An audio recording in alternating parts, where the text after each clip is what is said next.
The much anticipated return of Jeremiyah Love to the football field. That's what happened today, friends. Same thing with Carson Beck and the rest of the 2026 rookie class. How'd they look? And an update on QB1, Johnny Venerable. I don't know who this person is, but we'll welcome him back anyway. PHNX Cardinals is live on a Friday. It starts now.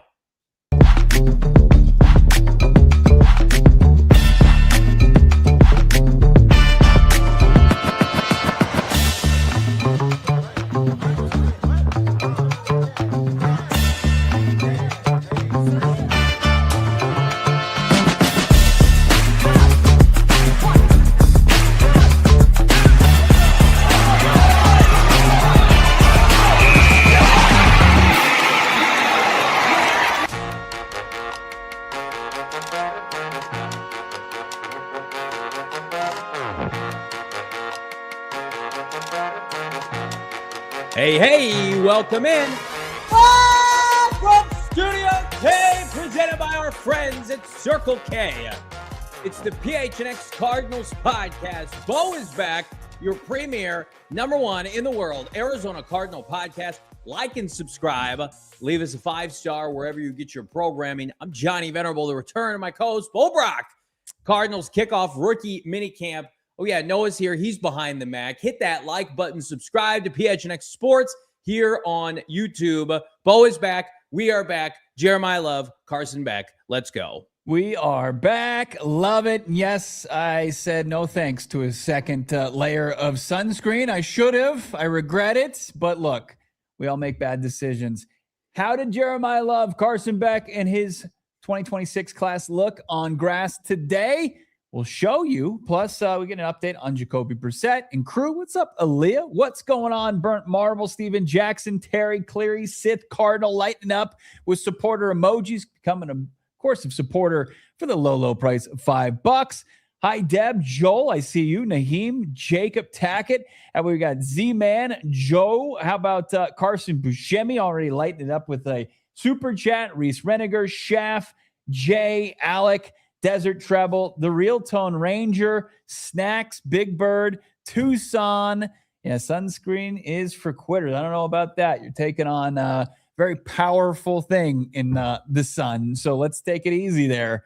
Let's not try to talk trash to the old sun out there. The sun is soft. Let's just say it. He's soft. The sun's a bust. And Bo is better for it with this nice, what do you call it? West Coast tan? I guess we call it that. West Coast tan for Bo Brock. Yeah, and very bronze at this point, but took a lot of burning to get there. Yeah, and probably not healthy for the skin. I don't recommend it. No doctor would recommend this either. But look, I do recommend a heavy dose of Jeremiyah Love. Let's get that. And we've got high quality quantities of that today. Can't wait. Okay. Before we get to that, you've been gone for 4 days. Okay, we're gonna get to Jeremiyah Love. I want to get your takeaways. I want to get to the presser clips. It's like Christmas morning. The Aaron Rodgers thing is basically dead and buried. It broke last week. We ran with it for a few days. Put a bow on that, and then how it relates to what you're seeing now with the Cardinals quarterback room, because I feel like you didn't get the proper closure with that here. I didn't. No, I left and things were just kind of heating up. And then everybody, like as soon as this week started, everybody else caught up and said, holy crap, Aaron Rodgers and the Arizona Cardinals, could this be a thing? And then it kind of unceremoniously fell by the wayside. Heavy hitter like Ian Rappaport quickly threw a wet blanket on it and said, no. He has no intentions with the Cardinals. It all seems to be Steelers. And then, basically the door slammed shut, yesterday? And it's a shame, but at the same time, it's just like, okay, we're just back. It's not like we're not in new ground here. I mean, this is right where we were before. It's just Aaron Rodgers gave us just not QB1, but QB fun for 2026. That's really what it was. It signified, and it's just not going to happen. We just the only fun that we get to enjoy is basically Jeremiyah Love playing football along with Trey McBride and crew. And Carson Beck. We're going to get to that. Well, interesting. Please don't call us mom and dad. I can't handle that here. Regardless if you think who's who, Johnny did a great job filling in, by the way. I don't feel like he rambled at all. I thought you were making very coherent points. I loved it. We were getting after it because the Rodgers thing was even though like everybody here locally was talking about it, everybody nationally was talking about it, we brought it up. Did we run with it first? People are saying yes. I would agree with that. But because we brought it up, people are like, oh my God, clickbait? What's happening? And it's like, here's the deal. The Cardinals quarterback room, and I think this bleeds into the conversation with Carson Beck, they're going to be connected, fair or not, rumor or not, to everybody and anybody because they don't have the next guy. So like I think the better we feel about that, the quicker that people can get on board with that, where it's just like, hey, Brandon Sorsby could be a Cardinal, right? Or Arch Manning could be a Cardinal, or Aaron Rodgers. Like their quarterback room isn't proven. It's not good. They have a couple backups. This is the life we're living. We didn't choose this life, the 300 people watching right now. I think a lot of us probably would have rolled with Kyler another year, but this is where we were thrust into, and then we're reacting as a result now. Yeah. I've never heard Noah just chuckle so much to start a show. He's really getting entertained by the chat. His low entertainment threshold is being get Noah out of here. Yeah. Look, and that's how it needs to be. When you've painted yourself into such a corner, a sad corner as far as the quarterback position, the most important spot in all of sports, you should be tied to anything that would resemble a way out of QB purgatory, because regardless of how excited you are about, Carson Beck, 3rd round pick, 65th overall, or as optimistic as you could possibly be about Jacoby Brissett or Gardner Minshew. I don't know who's out there that is, but if you are, that's fine. But it nothing that really truly resembles solid footing at the position going forward. One that you can point to and say, hey, I see that being a pathway to success in this gauntlet of a division, in this league, in this conference. It just, nothing is there. So until you find that, you got to be looking around every corner. And like when I bring up Brandon Sorsby on Twitter and people turn their nose up at it, I can't believe it. It's like you've been starved for days, and I'm offering you a free meal and say, do you have anything that's like vegan or gluten-free? Or it's like you've been starved. Like you haven't had any kind of nourishment, and I'm offering you food, and you're saying, do you have anything less good?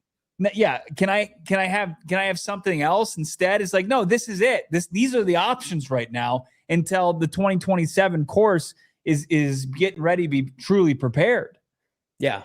And in the meantime, it's TV dinners. That's what we have. Right. It's TV dinners. It's cafeteria food. It's slop. And with all due respect here, there is an opportunity for a rookie to maybe ascend to that next level of nourishment. And this team desperately needs it. So with that further ado, we've jumped into it. We've talked about it enough. Let's talk about Jeremiyah Love, his debut today. So he signed his contract, by the way. We should get that out of the way.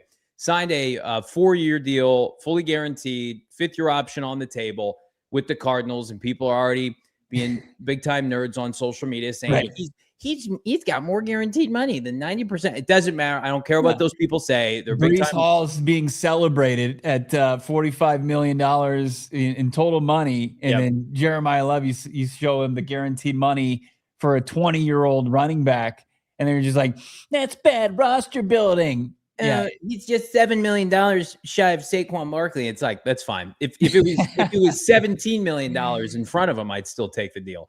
This team needed juice. They needed an immediate impact maker. I thought Nate Tice put it perfectly. I don't know if you saw his tweet today, basically saying who's the player that he referenced.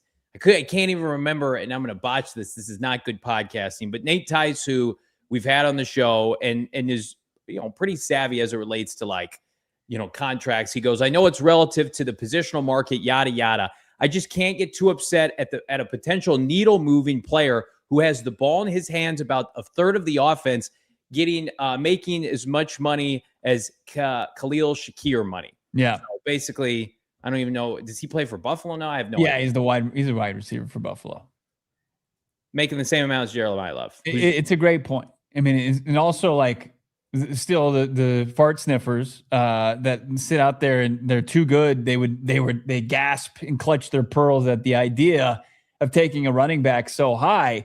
They don't check out the player. They don't check out, the context, the circumstances under which the Arizona Cardinals were facing in 2026 and beyond, as far as its ability to build a roster, even with a running back at that price. And the idea of having to overspend potentially on premium positions because of taking a running back so high, like tackle and pass rusher, but there was none worthy of it and no trade down that was, worth also for Monti Ossenfort to make that deal.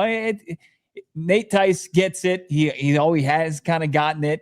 It's not a perfect move. It's not like there was no slam dunk in this draft, but when you start to really kind of learn more about Jeremiyah Love and you see him in action and you hear him speak, like, you just understand that this is a guy that is going to make you feel comfortable with the investment because of his awareness of his role in all of this. I mean, we talked to him about that at his, post-practice press conference, and I was just blown away by the comments he was making. We can get into it right now because I thought, it's just as far as, with Tice's comments and just his understanding of it, it's pretty astounding. Let's start there because Jeremiyah Love, let's start with more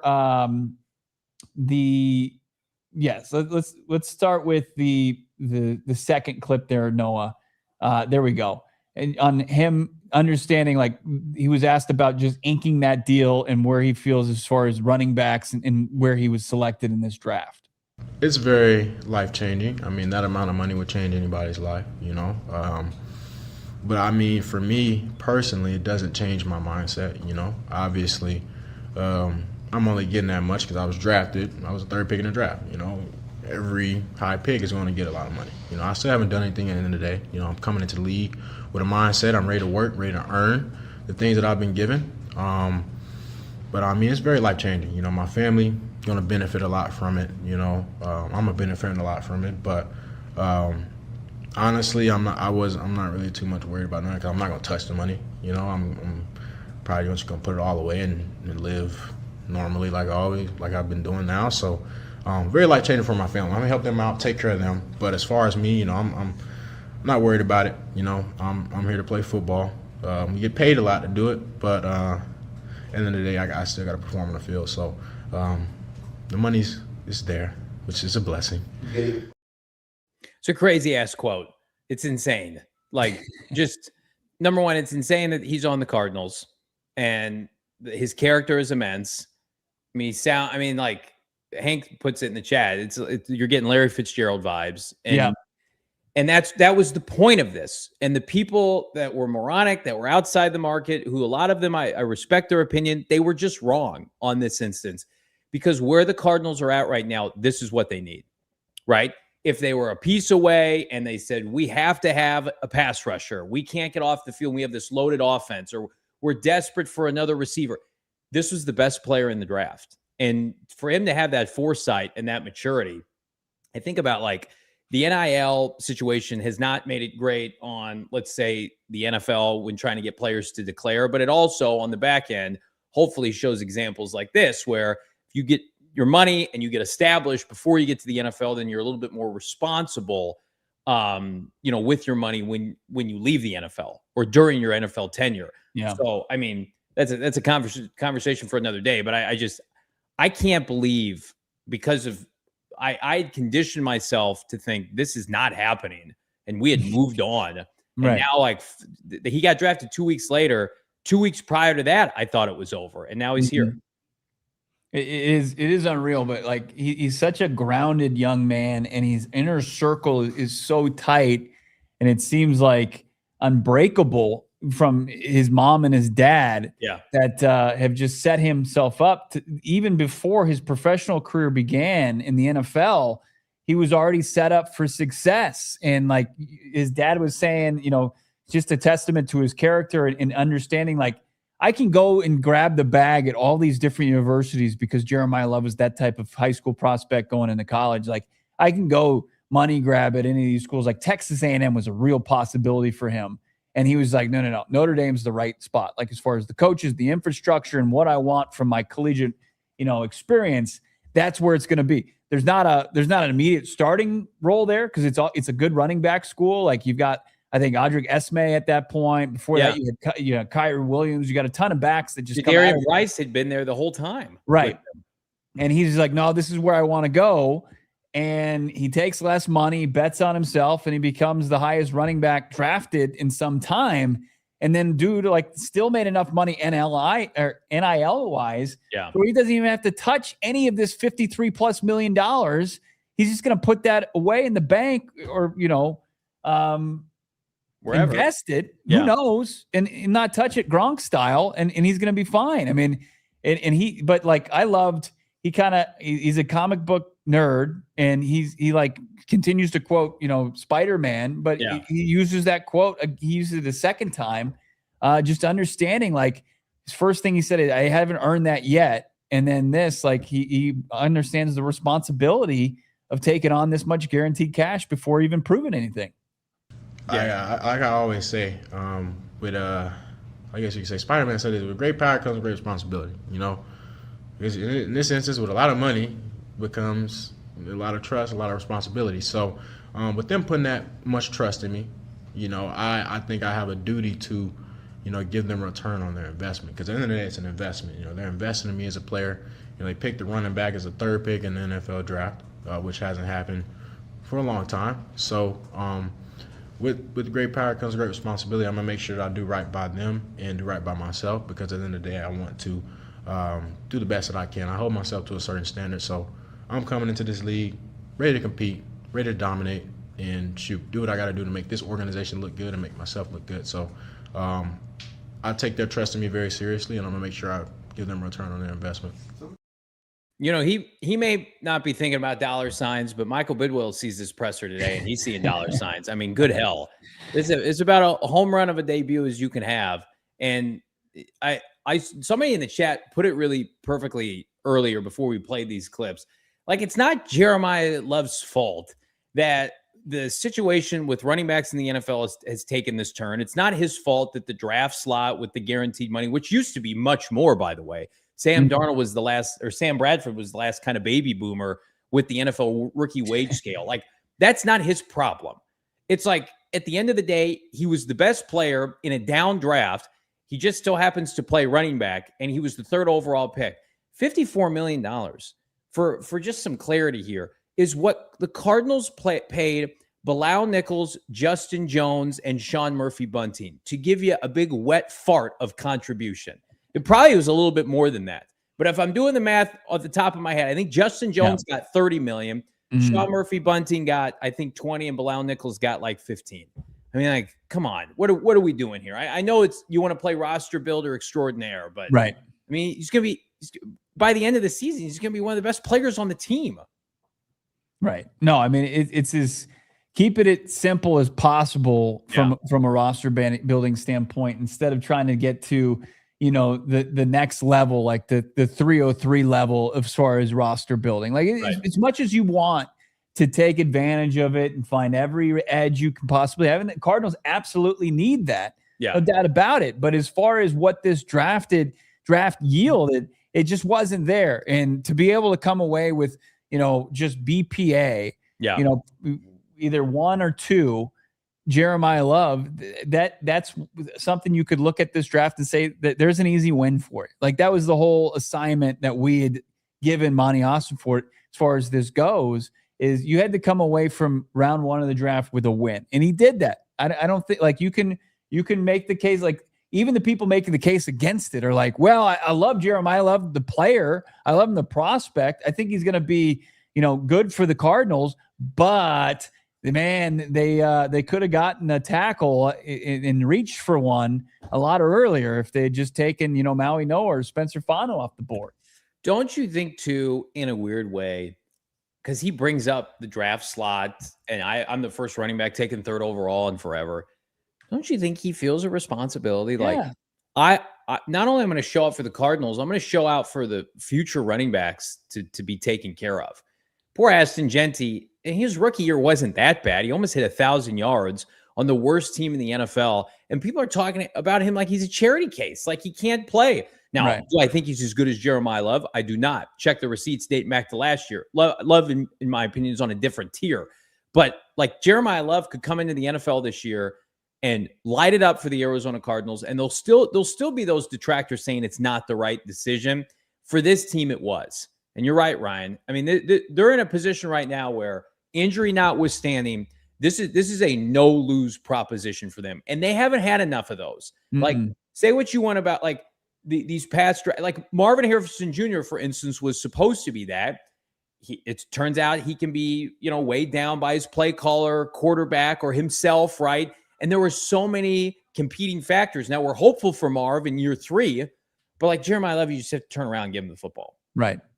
And it's the position, and this was talked about quite a bit, and you'll hear about his transition to, from the collegiate level to the pros, but it is a position that is known to be more of the easier ones to do, just because run games can be so similar to even what you're doing at the lower level than what you are at the higher level. It's like there are only so many runs you can scheme up, and they did some similar things at Notre Dame that Mike LaFleur is doing with the Arizona Cardinals. And I mean, just listen to Jeremiyah Love. He seems to be transitioning pretty easily from Notre Dame to the Cardinals.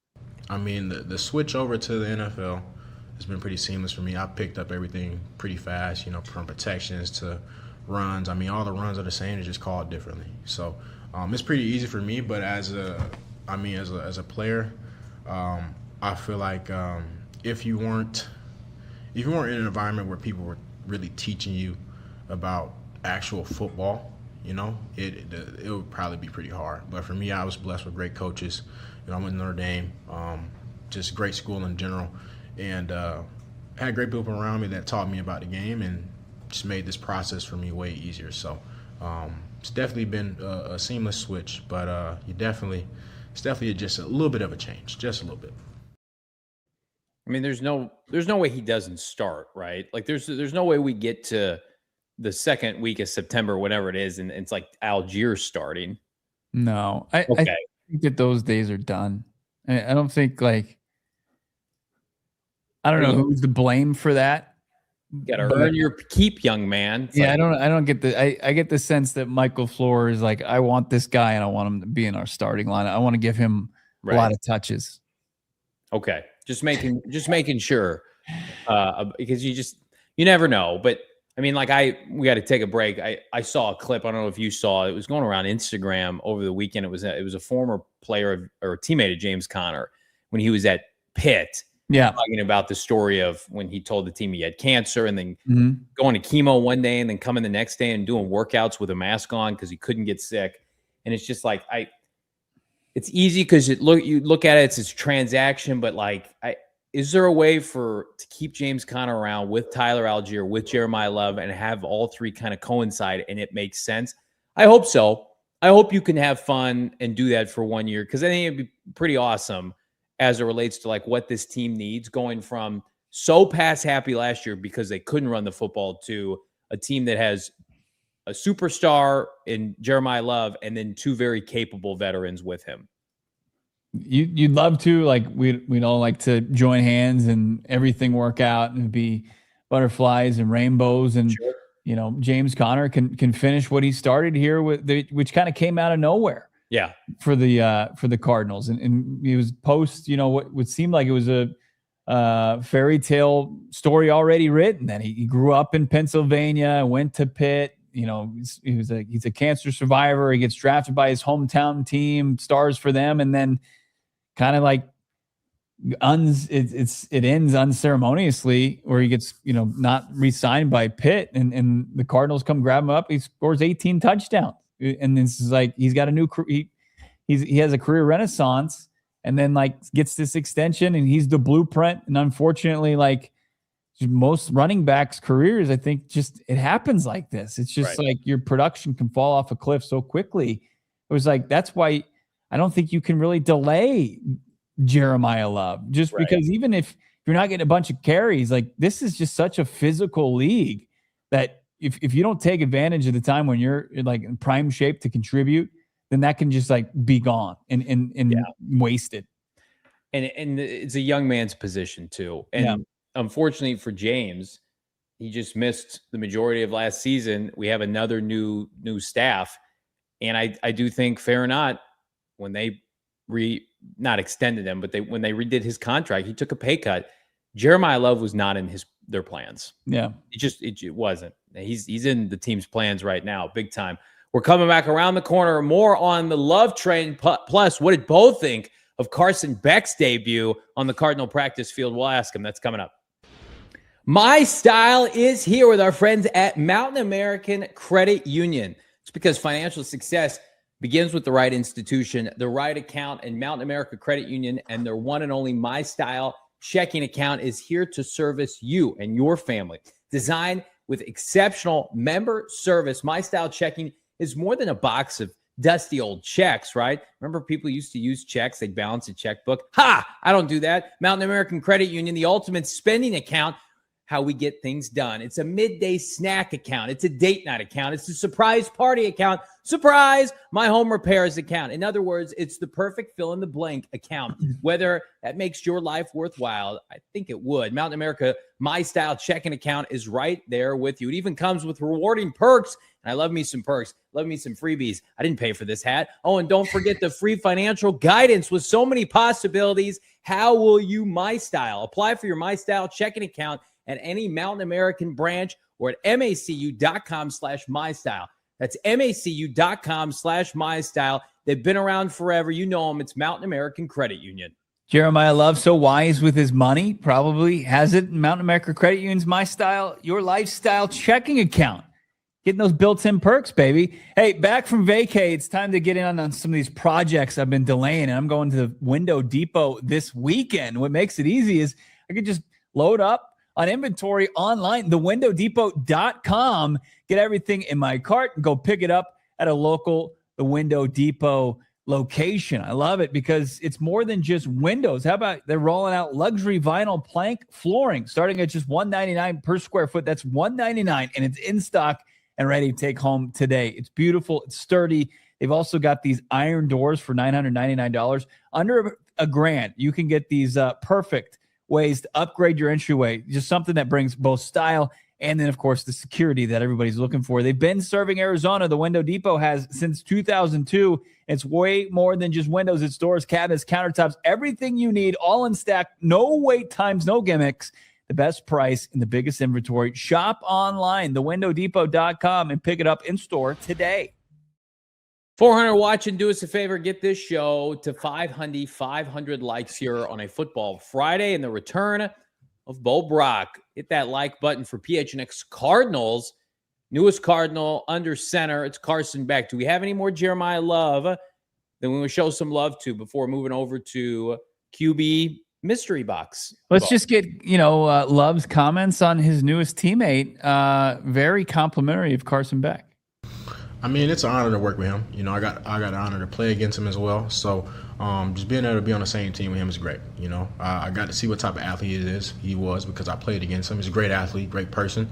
And as a teammate, I just look forward to getting to know him more. I just got here, yesterday, so still getting to know the guys more. Initial thoughts and initial just looks on guys, all great guys, all outstanding people.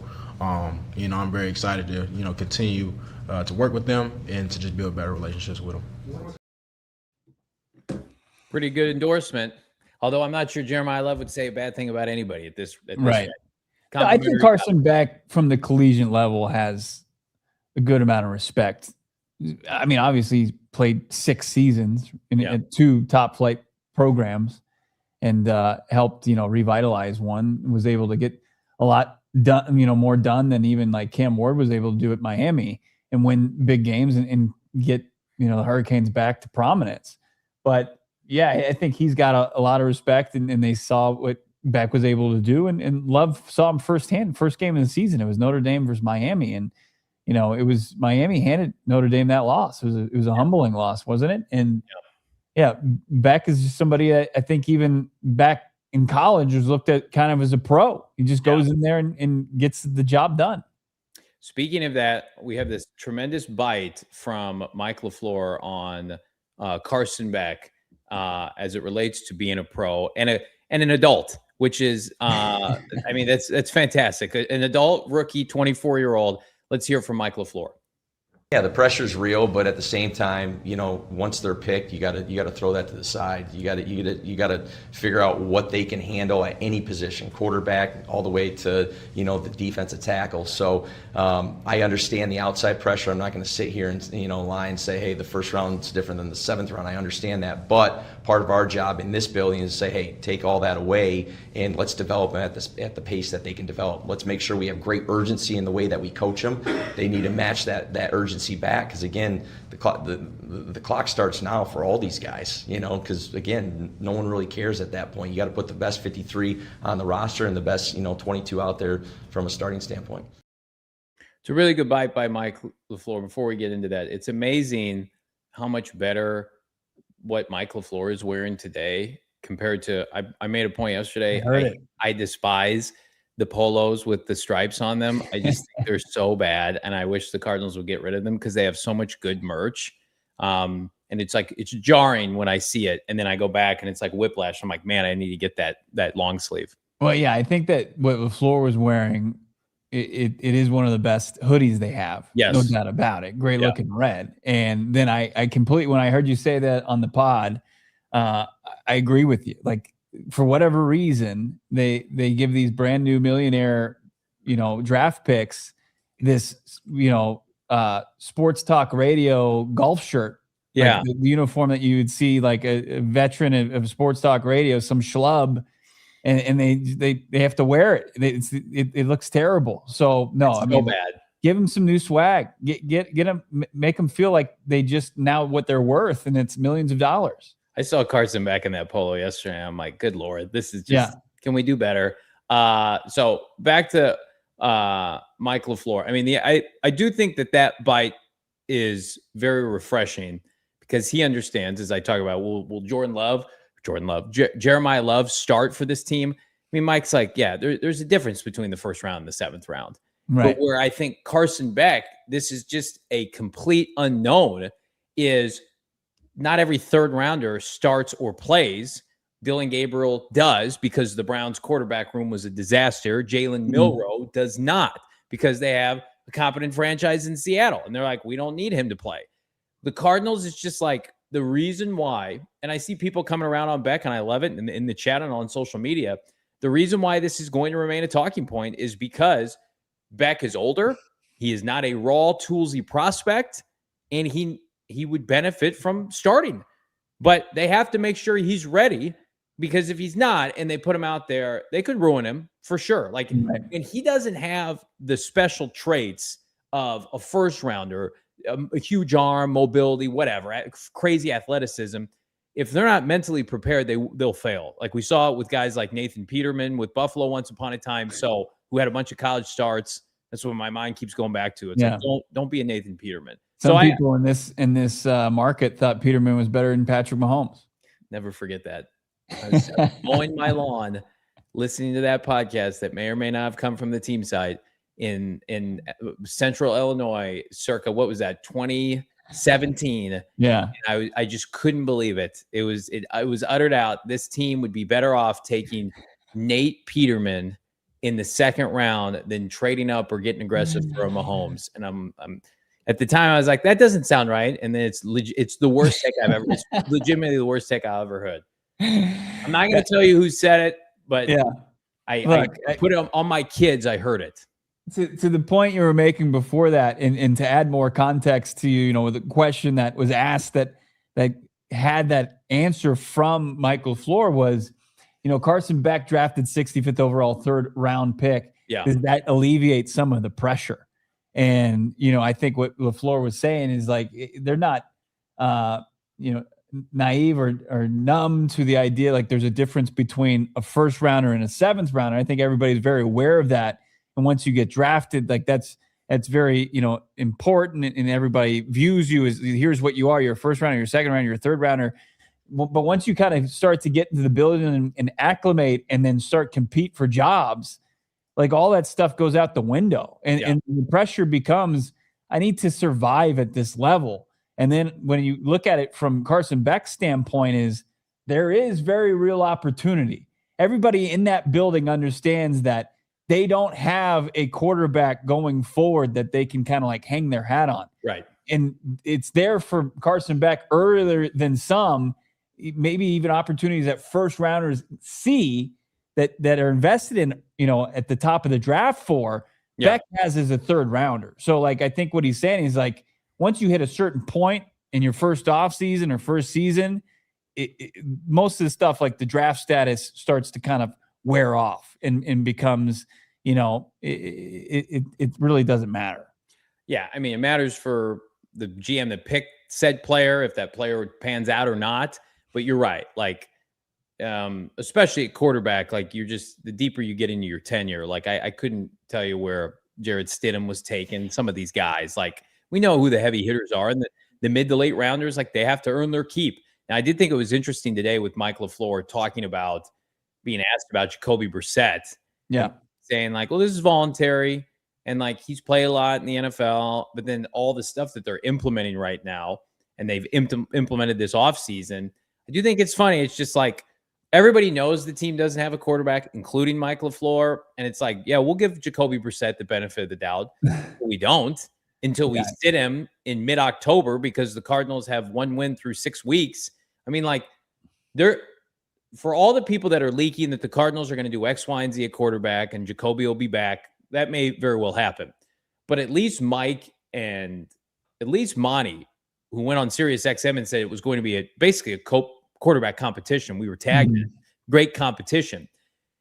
I think they're being very careful about like anointing somebody too early and then turning around and having to pull the plug and what that looks like. Like, it was a monumental occurrence when Kyler Murray was benched and or put on injured reserve. Like that was a big deal. That was a shift in the organization. And Kyler Murray has been the unquestioned starter for 6 years because he earned it. Yeah. Like, they understand even if they choose Jacoby Brissett, the optics of that are not going to, number one, move the needle. And number two, if they put all their chips in that basket and he does not play well or take to the offense or win games, they have to be ready to say, okay, we're going to make a change. Yeah. We're going to make a switch. It was, at some point, I don't think we have the bite. LaFleur said, basically it's still a competition. You'll hear his comments here on Brissett here shortly. We have those. But basically, whoever wins the job or some context about that. But that's because it's an ongoing negotiation. Like, right. Jacoby Brissett, I'm pretty confident like he's going to be QB1 going into training camp. He'll be QB1 when he's here for mandatory. I would expect that. And he'll be QB1, barring any collapse in preseason and going into the season. But there are pathways to Carson Beck, like I think winning the job, like likely pathways, probably not, but I think that they exist. Like we were talking about, where you were drafted. In most drafts, there's usually prospects at the quarterback position where the third picking team in the draft could take somebody that high. Right.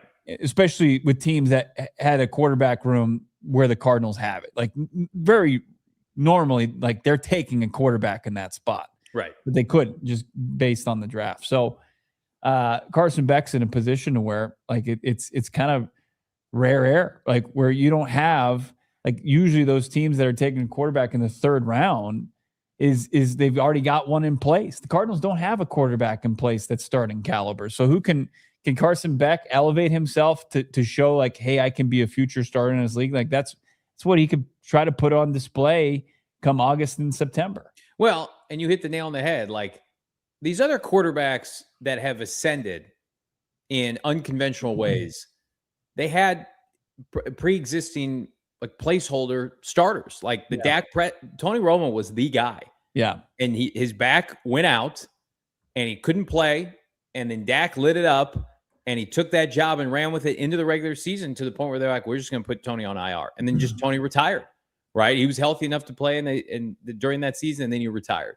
The Russell Wilson thing, they did not draft him with the expectation that he would start, but I think it's a little closer to this because he also presents kind of a fail-safe ripcord where if Matt Flynn isn't what we expect, maybe we could go to this kid. Well, Jacoby Brissett's making a hell of a lot less money than Matt Flynn was. And Russell Wilson was unbelievable that preseason. We all remember watching it. So you're right, Ryan. Like, he has to earn it. What's going to be interesting is if Jacoby Brissett is fine and he's named the starter and Carson Beck looks good, albeit against maybe backups, right? And plays a lot in the preseason. It's going to be interesting where people are like, just start Carson Beck, and they won't do it. The kind of attention that's going to get, because you and I are on the same page. I think he's going to light up the preseason. I think he's going to have a tremendous preseason, and it's not just preseason. It's got to be in the film room. It's got to be behind closed doors where we're not privy to. But like, if I had to guess right now, I would say Jacoby is fine. Carson looks good. People want Carson to start, and they will still start Jacoby Brissett. That's my official prediction now. I mean, what you feel like about Carson Beck, the NFL quarterback, where you think he can do it or not. Yeah. Like, there have been a lot worse quarterbacks, especially at the collegiate level, that have found success at the preseason. Like, I feel pretty confident. Like, you should very least be able to go out there. What he does well as far as diagnosing defenses, knowing what to do pre-snap, all the things that made him successful at a high level in college are things that you see, like, taking advantage of guys, third, fourth stringers in the preseason. That's why I think that's going to happen. But yeah, we're barely even scratching the surface. Like, we'll see what happens with Jacoby Brissett and if he gets a raise or not, and how that, like, maybe strengthens his claim on this shamockery of a quarterback room, QB1 position in 2026. But, I think, Carson Beck can really take advantage of the next couple of weeks. I mean, we'll see even if Jacoby shows up Monday when the vets show up. I don't know if he is, if this kind of negotiation continues. Yeah. I mean, it'd be pretty hilarious if he didn't show up Monday, and the continued intrigue that would serve. Still is voluntary. I mean, let's listen to LaFleur, and then we'll get back with some footage from today's workout. But here's LaFleur's more recent update on Jacoby Brissett. Yeah, ongoing, so everything's good from a dialogue standpoint. But like we said, this is voluntary, and so that's where we'll leave it. He's played a lot of football, so, and we're in communication. He knows what the expectation is. Not there. Not getting the mental reps. There's just such what Jacoby Brissett's making this year, and it's the final year of a 2-year deal. And what the lower end of the spectrum of what veteran started quarterbacks make. Like, I think whenever Rodgers puts pen to paper on his latest deal, that's probably going to be the lowest. Like, and they probably have to wait whenever that happens, and before they really lock in their deal with Jacoby. Don't you think they need the financials for that? It's a good point. What do you think they're offering him right now? Well, I mean, at the very least, at the minimum. Oh, with Brissett's getting? Yes. Because I know that Rodgers at the minimum is making around just over 15, right? What do you think Jacoby's getting? What are they offering? 10 million, right a little over Gardner? Yeah, I would probably say like the highest end it'd be 12, and then probably the lower end would be 9 to 10. If they pay him over $12 million. But think about how, like, here's a guy saying, I am what you guys have told me, what you leaked out after you cut Kyler Murray and brought in QB2 of 2026, Gardner Minshew. Everybody said he's the backup, and then you leaked out, I'm the starter. If I'm a veteran quarterback, QB1 in the year 2026, here's the lowest I should be making. And they're so far from that number as far as what he's making right now. That's the issue. He signed the deal, though. I get it. He signed to be a backup, and he's exceeded his contract. And I'm with Ryan. Like, I don't blame him, and his guarantees are minimal. I worry, though, if you get too deep into the teens. I just think that there's just so much ground to cover from both sides, and it's so, back and forth that's why it's still ongoing, according to LaFleur. Okay. Well, I mean, and I think Aaron Rodgers could probably set the lower end of the veteran starting quarterback salary market. I mean, you're right. In the chat, it's like Aaron Rodgers should make more. Jacoby Brissett his guarantees should make more, even if he's a backup, like 1.5 million. It's not enough. But I worry about the message it sends if they pay him into 15 to 17 million. Like, what does that signal for somebody like Carson Beck to even play this year? Because if you're paying Jacoby Brissett, first of all, the day, I know we got to get to break, Noah. The day that happens, the optics of that happening, right? Because Aaron's going to get a deal, and people are, regardless of what you think of Aaron, people are going to be like, all right, Steelers got a shot this year, right? Crisis averted for Pittsburgh. Then the Cardinals are going to turn around and give something maybe comparable to Jacoby Brissett, maybe.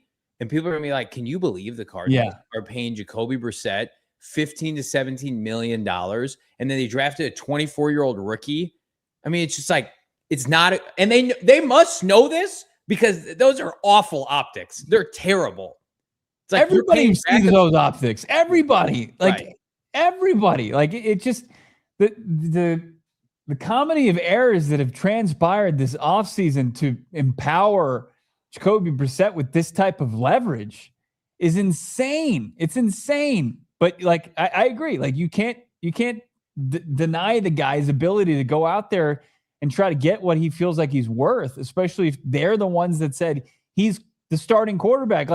That was leaked out there before they even told Jacoby Brissett. Stupid. I mean, honestly, fireable offense by them. Somebody should have gotten fired for that. It was just a terrible move. It's a terrible move. Yeah. I mean, Brian's right. Jacoby's going to get like 15 million. He's going to start 3 to 4 games, and then he'll be benched. Maybe 6 games. I hope, for what we were just discussing as far as the optics, it only approaches 10, 11, 12 million. Because you've had a tough offseason and you've been able to kind of reinvigorate this fan base with the selection of Jeremiyah Love and bringing in at least a quarterback prospect to go out there and say hey, this is our quarterback one, and we're going to pay him this money. Because who are you negotiating against? Right now, who are you negotiating against? Right. There has to be at some point, this organization just goes, Gardner, Carson Beck. Yeah. Well, somebody in the chat just said it. Yeah. It's aren't they the same guy? If Mike wanted Gardner Minshew, if they're the same guy, even though you like Jacoby, then just play Gardner Minshew. I think a lot of us would just be like, that's fine. I have no issue with that. Isn't that crazy? It's right. They've got $32 million available in cap space. They have $150 million next year.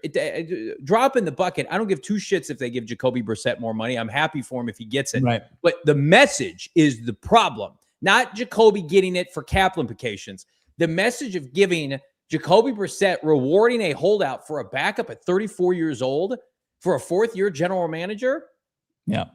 Not great. I mean, we'll talk about this around the corner. If you're Monti Ossenfort, and this is how you go down by caving to Jacoby Brissett's guaranteed salary demands, and then you're fired in November, it's going to go down as the saddest GM tenure I think we've ever seen. We'll talk about it. It's PHNX.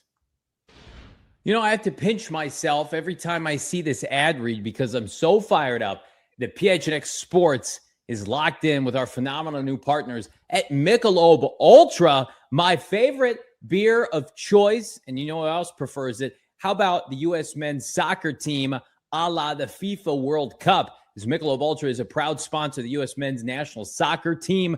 Michelob Ultra brewed right here in these United States. And it's the best beer for any moment. It's the best beer for watch-alongs this fall with PHNX Cardinals. It's the best beer for, of course, the tournament this summer, the World Cup, and so much more, whether you're packed into a bar watching, at a party, or yelling at your TV at home. Michelob Ultra, best in the business. And got to watch those carbs and those calories. Love it. Under 100 calories every time, for every match, every goal, every play on the world's biggest stage. Crack open something superior. Michelob Ultra, proud sponsor of the U.S. men's national soccer team, an official beer sponsor of FIFA World Cup 2026. Enjoy responsibly. Copyright 2026, Anheuser-Busch. Michelob Ultra Light Beer, St. Louis, Missouri. You know who's also probably fired up for the World Cup? Our friend Mark Breyer, of course, part of the husband and wife law team. Huge sports from him and his wife, Mark Alexis. They're unbelievable. Phoenix locals who raised their 8 kids here. The firm built around one thing, the husband and wife law team. It's the best results for their clients. If you've been in an accident, you've suffered a serious injury, who you hire as your lawyer, it matters. Do your research, and you're going to come back to the husband and wife law team. Their team brings hundreds of years combined trial experience, and they're certified specialists in 2 things, personal injury and wrongful death. Why is that important? Because it's a title held by less than 1% of lawyers in Arizona. The biggest difference between Mark, Alexis, and their squad is that they actually like to go to court when it's necessary. They're ready to roll. Plus, they promise you'll receive at least as much in your pocket as they do in fees, even if they have to lower their fee in order to make that happen. They're all about you and your results. If you've had a serious injury, if you've been in an accident, call the husband and wife law team today, 602-783-8841, or check out the link in the show notes, thehusbandandwifelawteam.com. Tell them Bo and Johnny from PHNX Cardinals sent you. We're going to get to your super chats around the corner here, kind of capping off our conversation on the quarterback room, Bo, as it relates to Jacoby Brissett. Do you think he shows up next week? Not if they're still negotiating, no. You think they're actively negotiating? Because some people here locally are saying he's got his money and he's going to report. I feel like that like a good faith kind of thing. Like, hey, we'll iron this out and we'll put pen to paper next week. I guess maybe. Yeah. I think if he doesn't show up next week, even though it's voluntary, I mean, just think about the optics that sends. Like, I'm Mike LaFluer. This is my first year as the head coach. This is my first organized team activity with everybody. You're a backup. You are not in our long-term plans. I don't know you. I haven't coached you before. He might have, but I haven't coached you before. Yeah. And you want, low-end starting quarterback money, and then you got Gardner Minshew and Carson Beck here. It's just like, I'll just go with my guys. I don't know. I think I've got wishful thinking there, but it's not nothing that he doesn't show up, even if it's voluntary. Your quarterback's your leader. Right. There could be enough good faith. Like, it's been consistent enough when this whole ordeal went down to where it's just like nothing has gotten like out of bounds. Sure. Because it is so sad. Saddest. Fact, yeah. saddest holdout in NFL history. Yeah. Yeah. I mean, it's possible he shows up on Monday. We'll see. All right. Well, let's get back to some. But like I said, I think that there's a lot of ground to cover as far as where he's getting paid currently and probably where he feels like he should get paid. I just don't think he's just not a starting quarterback. So, like, I get he wants more money. Just because you're starting for this Cardinal team doesn't make you an NFL starting quarterback. Sorry. Yeah. And it's like when I say, hey, like Aaron Rodgers might reset the lower end of the spectrum of veteran quarterback money. It's like it's 42-year-old Aaron Rodgers, but also his resume crushes Jacoby Brissett's. Right. So like you can't really use that as the true blueprint. It's like, hey, okay, this is the cutoff for like true starting caliber quarterbacks, and then like you are here. Like this is where you are on the chart. And it's like we're not being disrespectful because you even agreed like who you were in this league a year ago. Right. Yeah. You weren't like rebuilding your image. You weren't a starter forever. And then you're like, I got to take a backup deal to kind of get my groove back. No, you've been a backup, a bridge guy for seemingly your entire career. I mean, the reason he started as a rookie is because Andrew Luck retired. Let's get some more Mike LaFluer bites here. Let's hear from Mike as it relates to, let's play these back to back if we could, Noah. Here's Mike LaFluer on the 3rd overall pick, Jeremiyah Love. Yeah, I mean, good. He moves well. So again, there's not a lot of guys out there, and we were out there for quite a bit of time for not having a lot of guys, so being able to slow it down and understand kind of where these guys were. Again, it was an extension of the meeting room out there in some aspects with also being active, so I told the guys this morning, I said, no one's making the team today. We're just getting acclimated for Monday, but to answer your question, yeah, I mean, he moved well. I think it's semi-fair to say in terms of a halfback compared to someone that has to move around from a formational standpoint, a la the receivers. But but there's still a lot to learn, right? I mean, from a protection standpoint, he's obviously physically a very good protector. Now we got to teach him the scheme of it. He's a smart dude. We have no we're not worried about him obviously picking that stuff up. But I think generally speaking, people would say that, from a back perspective, but there's a lot more to it. And, whatever he's doing, we just want to help him, improve in all those phases.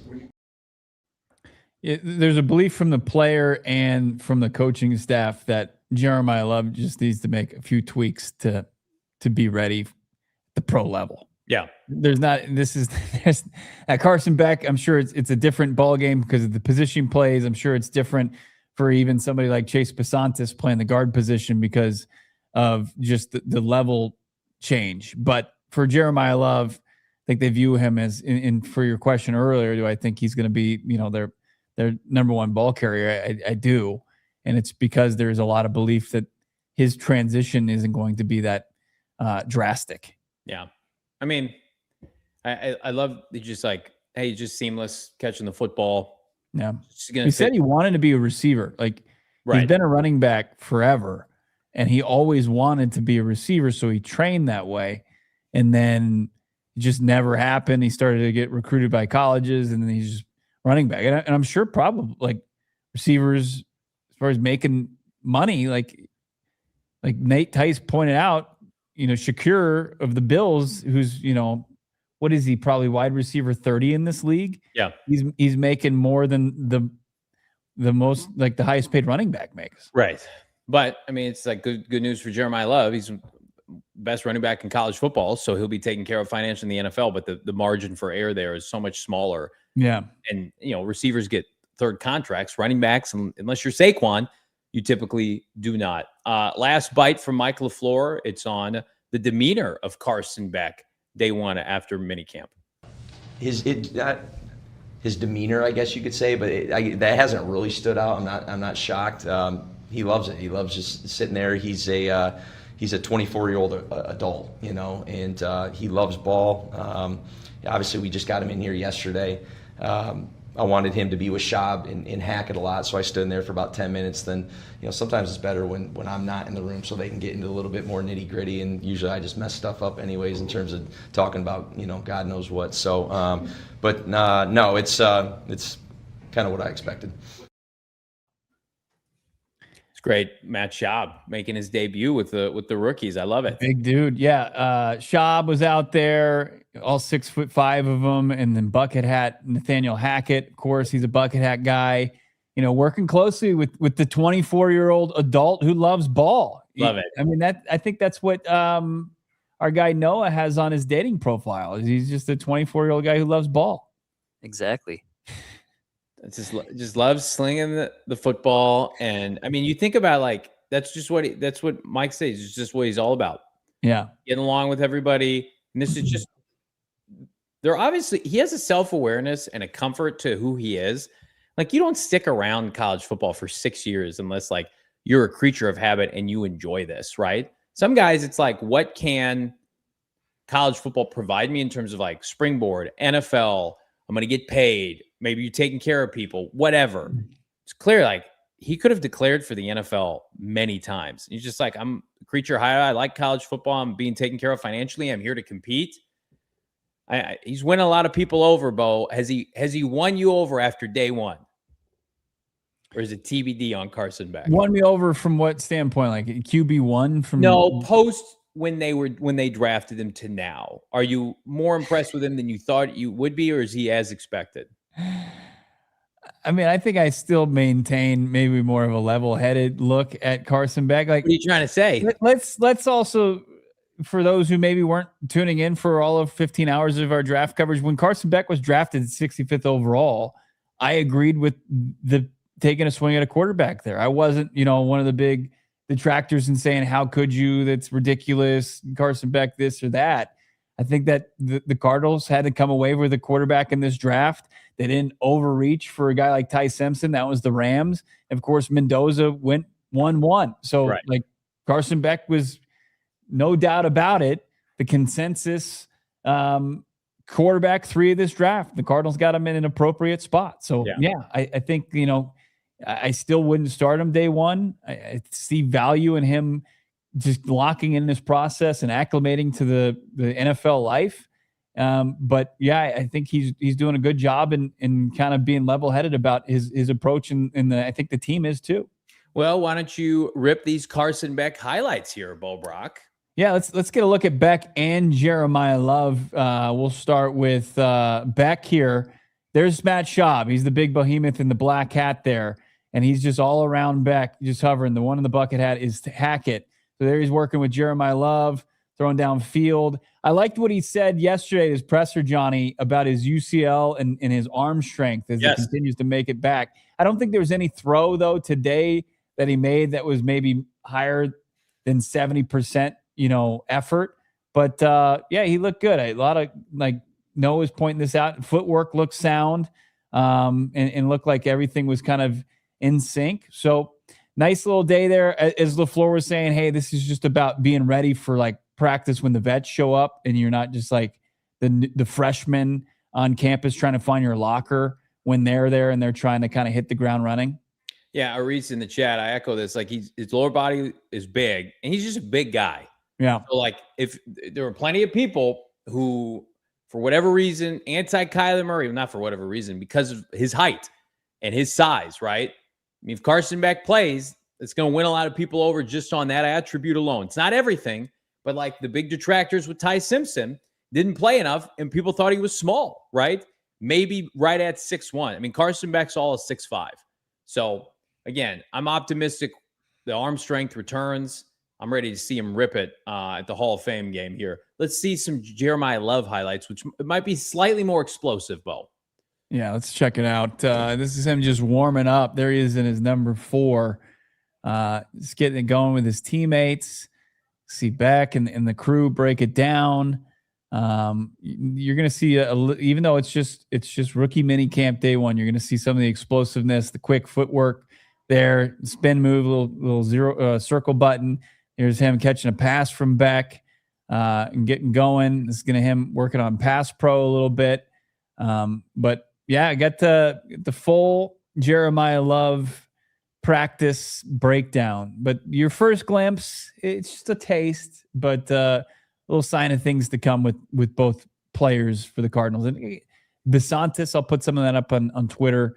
We'll talk to Chase on, I believe, Monday, and some other Cardinals rookies. Hit that like button, Bo. Great to have you back. We've got super chats.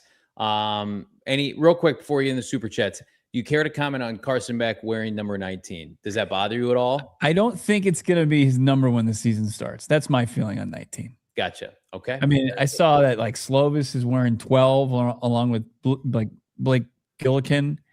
I think there's going to be enough. There's 90 players on the roster, and right. He's an incoming rookie.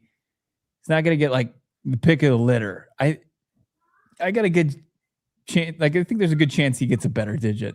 Okay. I wouldn't go buy a 19 jersey right now. I would hold off. So I should cancel my order. All right, got it. Hit that like button. Your super chats. James kicking us off on a Friday. $4.99. Thank you so much. Not able to listen live, so commenting early. Stetson Bennett won national championships at Georgia, not Beck, just based on comment from 5-7 show. Well, didn't Beck win one of them, or did Stetson Bennett win both of them and Beck get to the college football playoff? I don't remember. Beck did not win any national championships at Georgia starting. Gotcha. Yeah, he was a backup for Stetson. And then he went to one this past year, and he lost to a loaded Indiana team. I mean, thank you. Really good too. Thank you, James. But to another point, I was talking with Damon Dog about this earlier. And it's Miami started to load up in this NIL era recently, right. and they Cam Ward, and they get a bunch of pro level talent back on that roster for the first time in a long time. Yeah, and Cam Ward was going and losing the games to Syracuse. He had to scratch and claw past Virginia Tech. Probably should have lost that game. And they played themselves out of the CFP. Where in those losses that Ward, the number 1 overall pick, suffered. Carson Beck the following season was able to get the job done, and he beats teams like Notre Dame to open the season, and he beats a team like Ole Miss here at the Fiesta Bowl that had probably the closest thing that resemble NFL defenses. It's just can't just discount everything he did just because he wasn't, the one that got to hoist the trophy at the end of the season. I don't think that's what James is doing. He's just fact checking us, which we appreciate. Just like Carson Beck has a solid college resume that you can't just kind of turn your nose up at. Like, this isn't like Shedeur Sanders where, the stats look nice and cosmetically pleasing, and there isn't a whole lot of like team success there at Colorado. Like, very little substance. There's a ton of success for Carson Beck teams. He lost 6 games and 43 starts. Carson Buscemi 199. Me and Beck are handsome enough to make 9 look tough. I made the argument yesterday, Bo, that because everybody thinks this is such a gross scenario, just have a gross number. Just make 19 cool. Like, just embrace it. That was my argument yesterday. Does Keitrell Clark make it through cuts? Yeah, is he wearing 13 like Kurt Warner? Oh, I don't think so. I think Blake Gillikin's on borrowed time with number 12. I thought it must have been last year that Slovis wore 19. He did. Who's 10? Josh Sweat. Oh, that's right. Because it's such a ridiculous number for an edge rusher. 12 is Gillikin. That's vulnerable. Who's 14? Wilson. Michael. See, yeah, I can't even put 2 and 2 together right now. Who's 15? Gardner Minshew. Who's 16? Max Melton, who looks like Max Melton, I think might be on the up and up. Okay, good deal. That's good to hear. Looking at his Instagram, looks like he's in a good place mentally. Seems like he's ready to come back. 17 last year was Zay Jones. Who has 17 now? Kendrick Bourne. Flub. Who is 18? Johnny. Marv. Oh, yeah, that's right. Man, I'm struggling big time. Yeah. My bad. That was not a bit. I'm being sincere. Yeah. It's like, Johnny, you ever watched this team before? All right, Mel. I think it's 12 or bust because you're not wearing 13 or and 11. then if you get into the single digits, which we haven't seen Beck wear before, I don't think it's tight there. Like, Mac's not going anywhere. Will Johnson just got 2 back. Buda's not going anywhere. Jeremiah Love. Baron Browning's 5. James Conner's 6. And then you got Jacoby Brissett at 7, and then 8's it's off the table because of Larry Wilson. I would say 5 and 6 could be up for grabs. More than any of the teens are a bloodbath. You're not getting one of those teens number. I would say if James Conner's gone, he'll wear 6. That's an option. Or if Baron Browning doesn't make the team. Yeah, maybe he is stuck with 19, man.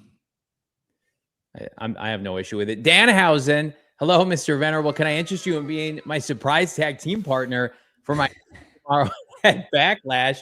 If not, these birdies are cursed. I football championship game tomorrow. I cannot be your tag team partner, Danhausen, but maybe I can send Noah.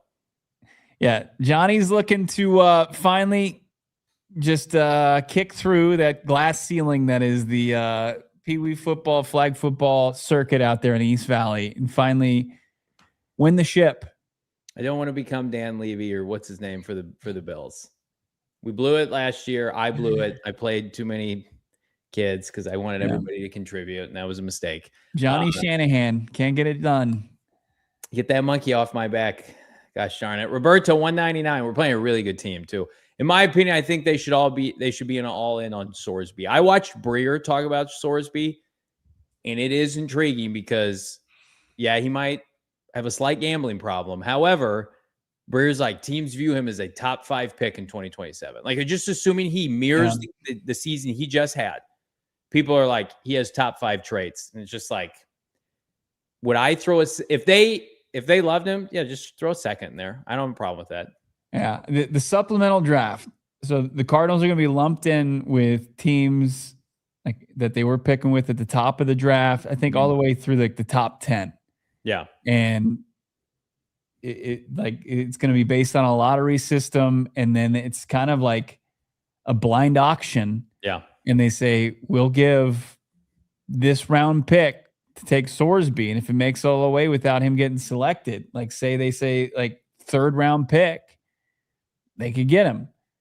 Sorsby has, I agree, NFL traits, NFL measurables, big red flag as far as the gambling thing, but he's in rehab for that. It's cost him it cost him $5 million cost them like Texas Tech was like, we're going to pay you $5 million to come play quarterback at our school. And they've got CFP aspirations now. Like they don't. The quarterback stunk last year. Ask our guy Virgil. They were terrible. But the thing about Sorsby is like he's kind of a collegiate Cliff Kingsbury. Like he's like 0-11 down the stretch. Like he needs to like when he plays big time talent. He's not that he's been shown to have a little bit of kryptonite, but he's still like you can't say hey the trains are like and like we were talking about earlier in the show. You have to check out every option as far as the quarterback. And I think like you put in a pick for Sorsby. We get it. We're getting off track here. Let's say they get Sorsby in the second round. Let's say they're just like, we're just going to put our second round in there. Yeah. Who do they just carry 4 quarterbacks? What happens there? Man, I don't know. You're not getting rid of Carson. Yeah. You're not getting rid of Sorsby. That's the kind of the chaos I need. No Reese Rennie. But you need to do it, right? Like you need to at least like if you think, hey, he's like we vetted it. Seems like he's a guy that's going to be able to get this addiction figured out. And is it an addiction, or did he just like throw some money on Bet365 and got caught doing? No, he didn't just throw some money. No, it was as far as what was reported. He had an alleged pretty serious gambling addiction. Like it's very real. But it's something that he's going to have to obviously monitor for himself, like going forward. It wasn't like you or I just throwing a couple shekels on some game and got flagged for it. He's like doing anytime touchdown or something, and now he's throwing a lot of money on a lot of different options. All right, that sounds pretty. I mean, it sounds pretty serious. He needs to get his life together. Reese, $10. Can't wait to see Carson's got his life together. Did you see him? Can't wait to see Love at the first home game. Already got his jersey. I hope Beck is the starter. I really don't want to see Jacoby. You and me both. Good to have you back, Bo. Agreed. Preseason will be more interesting this year. We got the tentative yes from our leadership earlier today that your boys will be en route to Canton, Ohio for the Hall of Fame game and the enshrinement of one Larry Fitzgerald. So that content is going to be flowing like you've never seen that weekend. Man. Quickie trip, Friday to Sunday. We're going to be in Canton, Ohio for the Hall of Fame game. Isn't the Hall of Fame game on Thursday? I thought, no, it's on Saturday. Is it? The enshrinement's on Saturday, no? Don't they do it on the same day? I looked online today and it said it was on the same day. Okay, good. All right, no, what do you got? One more thing on Sorsby is that he also on the bench at Indiana was betting on Indiana football games. Okay, that's not great. Look, we all do. Now you'll talk yourself into guy. I mean, look, if I'm saying it's not nothing. It's right. That there are also people that have come to this league that have done way worse things than Sorsby did. You're right. The game's on Thursday, so we're gonna do. We're there Thursday. We're gonna be in Ohio from potentially Thursday to Sunday. That's a long time to be in Ohio. No shade to Ohio. I am Mr. Thomas, 1999. I'm starting to come around on Beck. Thank you so much for the super chat. Being my quarterback after drinking heavily at Gila on day 2, smart. After his press conference yesterday at work. So have a great weekend as well. I mean, I think everybody wants him to do well. I don't think there's anybody out there rooting against him. I would hope not. I think people are just like over Jacoby Brissett. I think there's a lot of just like Jacoby Brissett fatigue. They want a more intriguing quarterback option. They just do because we know what Jacoby Brissett is. Mm-hmm. Yeah, no doubt about it. Thank you, Mr. Thomas, for the donation. Brian Pete, good to see you, my guy. Remember, for 8 months, given most teams don't play 1s and 2s in the Hall of Fame game, do you expect a heavy dose of Beck? Probably. Benson at running back, I'm hopeful for this season.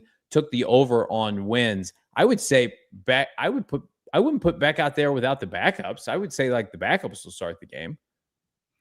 It's usually your third quarterback. Yeah, but I mean, like Carson Beck, I would be shocked if he doesn't start that game. Yeah. Cuff 66, $10. A reckoning is the settling of accounts, a judgment or a calculation, often implying the past actions finally have consequences. The beckoning. I mean, I made this point earlier this week. Yeah. Like he is the kind of guy that could come here and because of the adversity he's seen and being counted out could have success here. Not to say like, Sorsby or like a Sam Levitt or Lenore Sellers couldn't do it as well, but the narrative fits. The puzzle pieces fit together. Afterthought, laughed at him, joke, go to the Cardinals. He comes here, takes the job, never gives it back. Now, I don't know even if he succeeds, I don't know if he'll ever have like Super Bowl success or division success, but like, that's why I think you can sell me on him just becoming the starting quarterback for this team if he plays well enough. I think they want to talk themselves into it. He's going to have to take advantage of early opportunities because he's not going to have the luxury of a lot of time. No, you're right.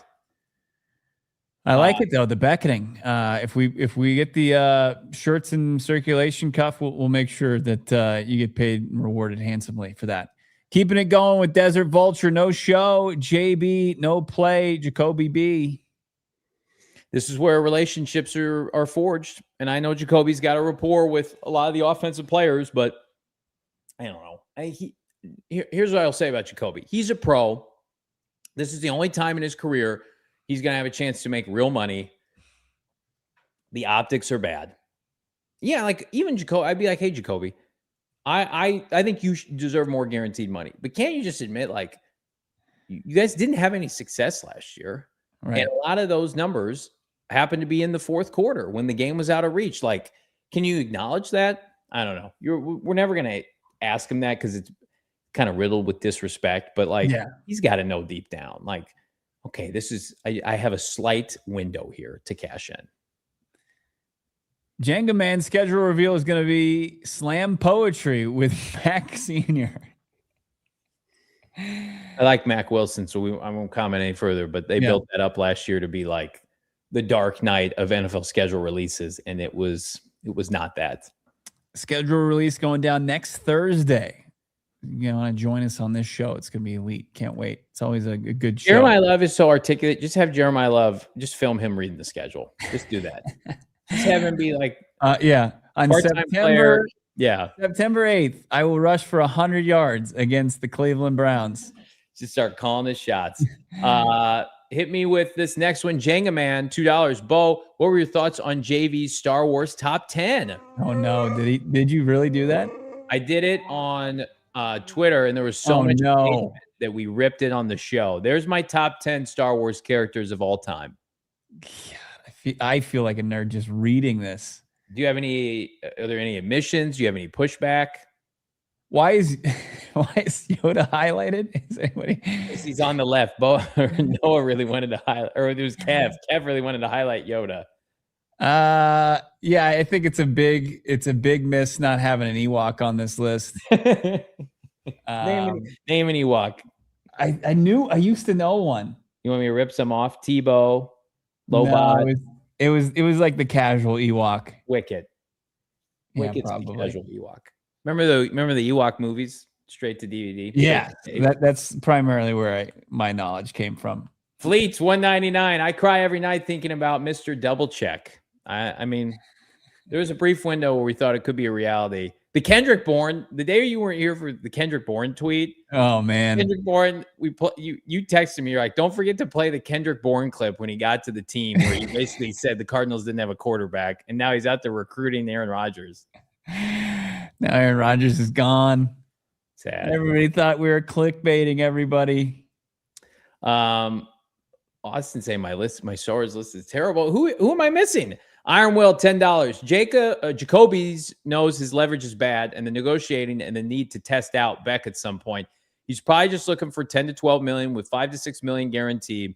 If QB1, not bad optics in the deal. I hope you're right. That's 10 to 12 million is fine. 5 to 6 million is fine. Yeah. What I will hate, because like Jacoby Brissett's going to get paid this year. Like he's not getting cut. I don't know. The guarantees is interesting. He's on a 1-year deal.